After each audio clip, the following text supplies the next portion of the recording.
This is EWA Radio, the official podcast of the Education Writers Association, and I'm public editor Emily Richmond.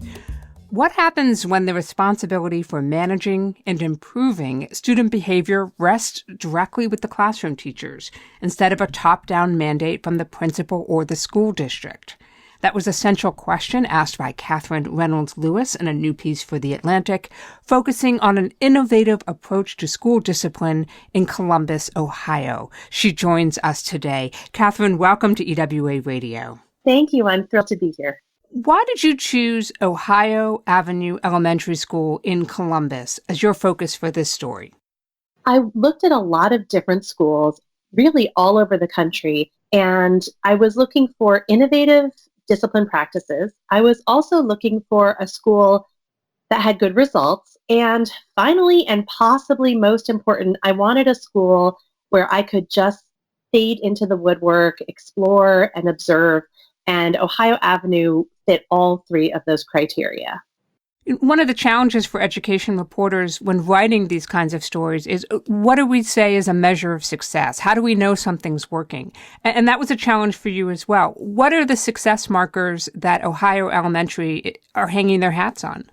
Well, they have had good success in raising their achievement levels. And, I think it's hard because so much of the, report card is, year to year. So you can have 2 good years and then you have a plateau. But the last few years, Ohio Avenue has had an A for progress on their annual report cards.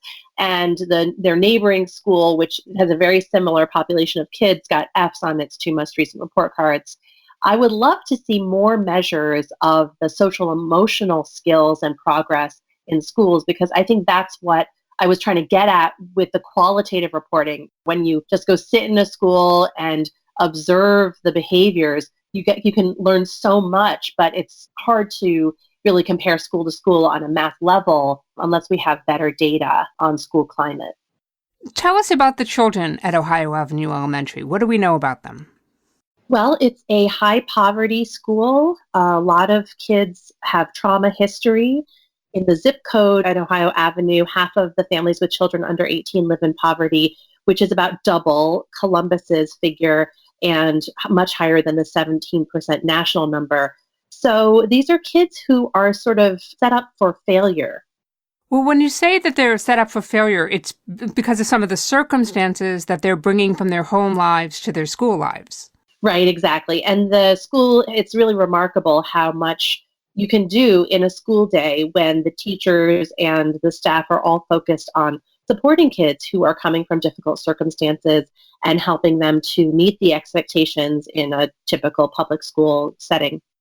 When you walk into Ohio Elementary, what's the first thing that somebody might notice the second they step inside those doors? Well, it's a very warm front office. They're joking with each other. They know all the kids' names. There's often a couple kids in the office. And unlike when I was a kid and being sent to the principal's office was a punishment, sometimes that's where the kids go when they are having a tough time. And it's a place where they can get it together, self-regulate, form a connection with an adult, and then go back into the classroom. So that's really the first room. Okay. You used an interesting phrase there. You said self-regulate. That's a big part of this picture, isn't it? About helping children to manage and control their own behavior. How do they do this? The most important thing the staff at Ohio Avenue do is to change their perspective. And this happened over several years where they all became trained in trauma impact, and they started seeing kids who are misbehaving as having difficulty self-regulating. So instead of punishing the kids or trying to have some reward system, they put in place a series of different tools that help kids to manage their strong feelings or impulses. And this is from the smallest little box of self-regulation toys or devices in the classroom to the overall behavior management system in the whole school. So when we talk about these teachers are trauma trained, where is that training coming from? Who's providing it and how are they paying for it? So this is another interesting thing about Ohio Avenue is that they found resources all over the place. So the principal supported every single person in that building receiving training on the impact of trauma and how it can make kids more easily triggered and they're much more reactive. So they interpret brushes against each other as aggression, even when they're not.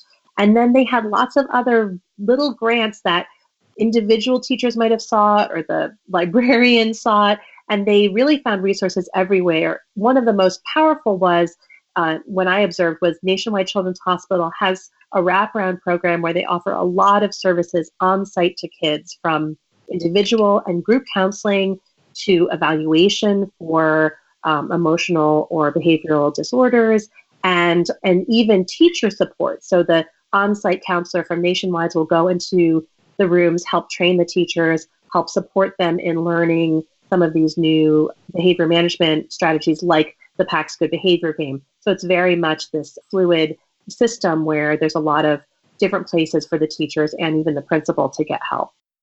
I want to talk a little bit about the principal as a school leader and her relationship with these teachers, because really, I mean, the teachers are left on their own in the classrooms to sort of figure out what each of their individual students need, but they're still accountable, aren't they, to the school as a unit? Yes, absolutely. And it's sort of that same dance with the principal supporting the teachers and also holding them accountable, just as the teachers are doing that with the students in their classrooms. So what I loved about Olympia de la Flora's approach is that she really encouraged innovative ideas, entrepreneurial approaches, so the teachers can themselves experiment a little bit to see what's going to work with this particular group of kids and this particular year. One of the things she told me is that is just this constant process of reflection on what's working, sharing wisdom with each other, and it's not a static situation at all. They have to constantly be supporting each other and working on what is actually effective,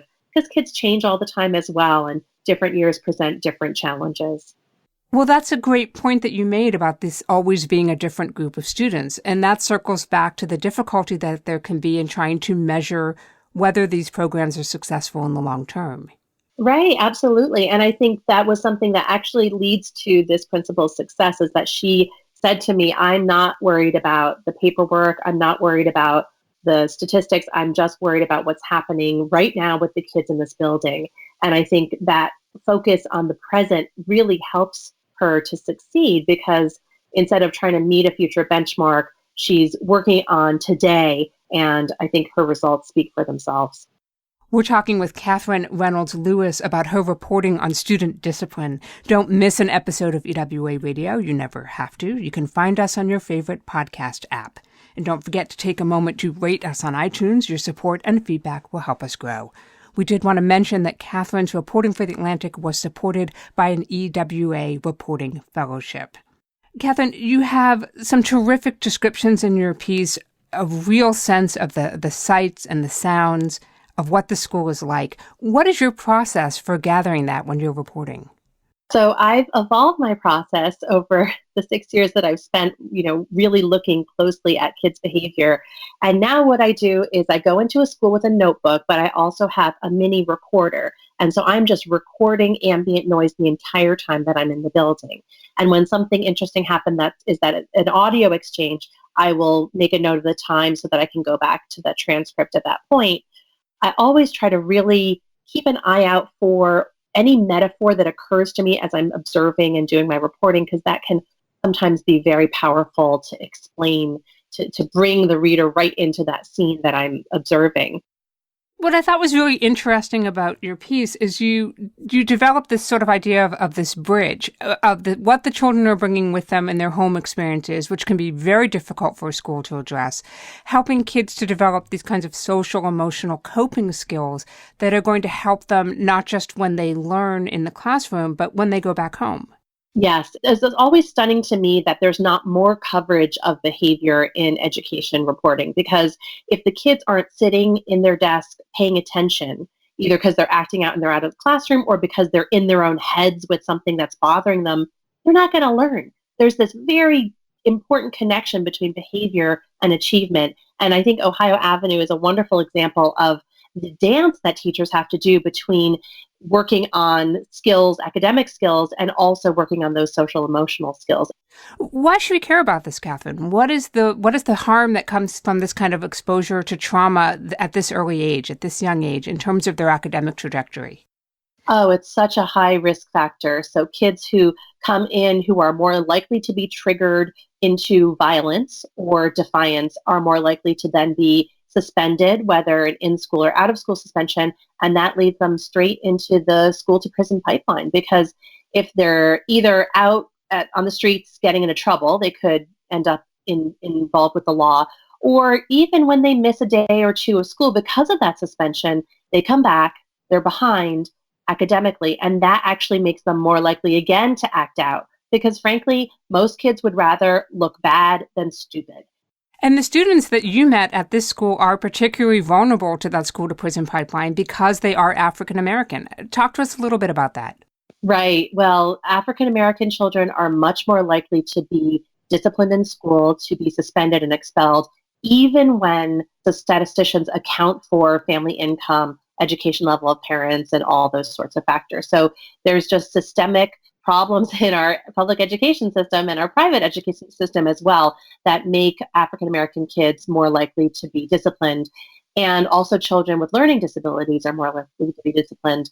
And one of the reasons I loved going back to Ohio Avenue over and over is that the principal in training, the social worker, and about half the teachers are also African American. And I think that's really important for the success of this school and the success of the children.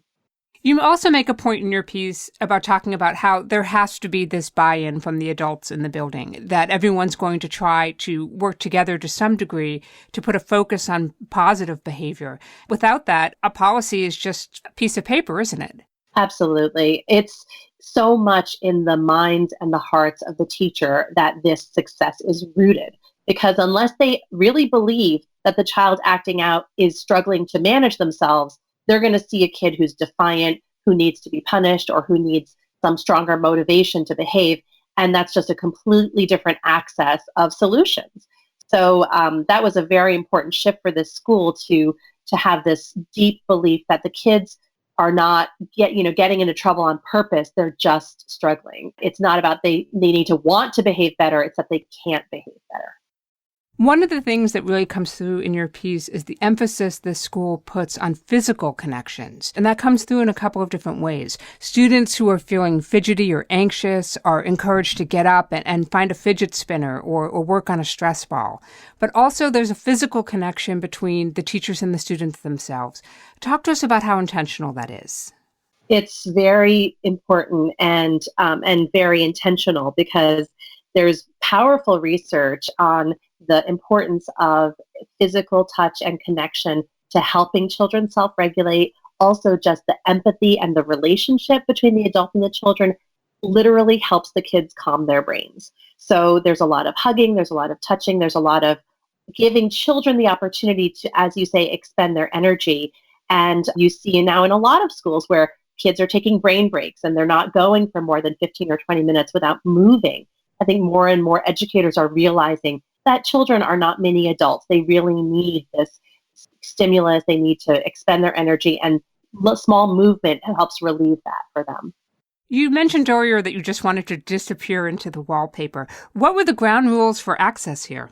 Well, this is why I loved Ohio Avenue Elementary, is that the principal said, go ahead wherever you want to go. And I would just pop in and out of classrooms. So it was a wonderful free-for-all for a reporter just to go wherever I wanted and see what was interesting. And the teachers were so generous. I really admire not only the work they do, but their courage in letting me just observe the good, bad, and the ugly of what was going on in the classrooms.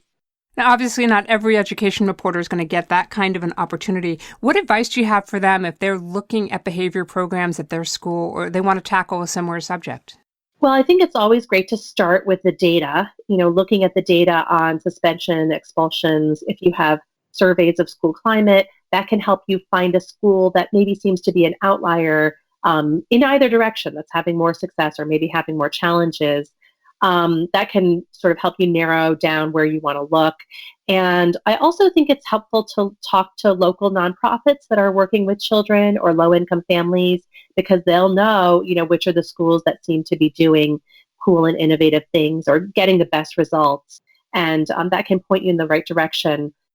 We do want to mention, Katherine, you have a new book out. It's called The Good News About Bad Behavior, Why Kids Are Less Disciplined Than Ever and What to Do About It. While it's primarily a book for parents and families, there are some chapters in there about schools. Tell us a little bit about that. Well, thank you for asking. The book is the product of the last 6 years of reporting and research on kids' behavior. And I write about 4 different models of discipline that are aimed at teaching self-regulation. So moving away from the reward punishment framework and really focusing on how do we build kids' social and emotional skills. And 2 of the models are in schools and 2 are in homes. And I tried to really pull out the principles that were universal, that will help any adult working with any child in whatever the setting is to try to move the kid along in their ability to manage themselves and manage their behavior, thoughts, and emotions. And in my reporting, I discovered a lot of really powerful evidence that this is a worsening problem. In fact, 1 in 2 kids will have a mood, behavioral, or substance use disorder by the time they're 18, according to the National Institutes of Health. So more and more, I think, having this perspective on kids' behavior will help adults to help kids be successful in whatever environment they're in. Katherine Reynolds Lewis is a writer based in Maryland. She is the author of the new book, The Good News About Bad Behavior, and her work has appeared in Fortune, Mother Jones, The New York Times, Slate, The Washington Post, and, of course, most recently, The Atlantic. Katherine, thanks for making time for EWA Radio. My pleasure, and thank you so much for all that you do to support me and other education journalists. Oh, that's nice to hear. That wraps it up for us, everybody. The mission of the Education Writers Association is to strengthen the community of education writers and improve the quality of education coverage. For more than 70 years, EWA has helped reporters get the story right. Have a great week. Thanks for listening.